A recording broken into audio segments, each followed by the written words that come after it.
most people, February 15th doesn't mean anything, but to me, it does. Before starting research for this project, I was unaware of the significance of the date I was born. I discovered some interesting events.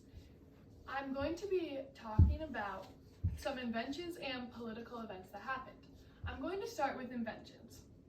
Some inventions were printed ballots and postage stamps with adhesive. In 1799, the first U.S. printed ballot was authorized in Pennsylvania. Before paper, Indians used palm leaves inscribed with the candidates' names, and Greeks used broken pieces of clay. You would think having paper would make the voting process easier, but the voting was unrestricted, so it left it up to the candidates to decide how to make them, leaving some voters confused. Another invention was stamps with adhesive on the back. They were sold in the New York City Post Office in 1842. Next, I'm going to be talking about politics. President Rutherford B. Hayes signed a bill February 15, 1879, authorizing female attorneys to argue cases for the U.S. Supreme Court.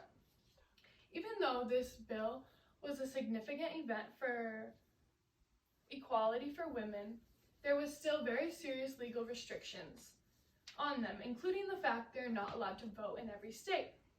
In 1943, We Can Do It propaganda posters were posted on the walls of Westinghouse Electric and manufacturing company plants.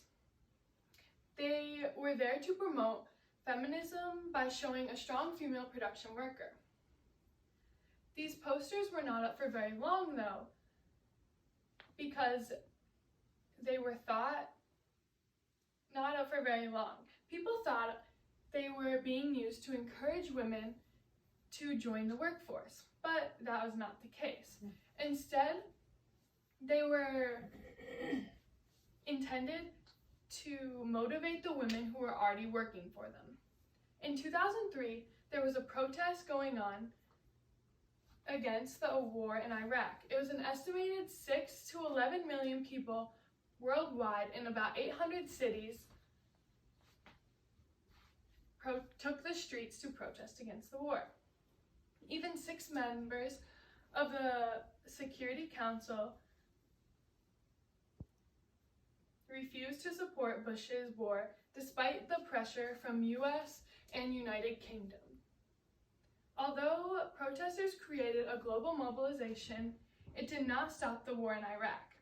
It did, however, prevent a war in Iran and inspire generations of new activists. I now understand that February 15th is more than just my birthday. On this date, postage stamps were sold and printed ballots were first used, and without this date, women would have not been able to present arguments in the U.S. Supreme Court, and women would have not been encouraged to work throughout the war. Finally, the world would have not came together to protest against the war. These are just some of the reasons that February 15th is so important.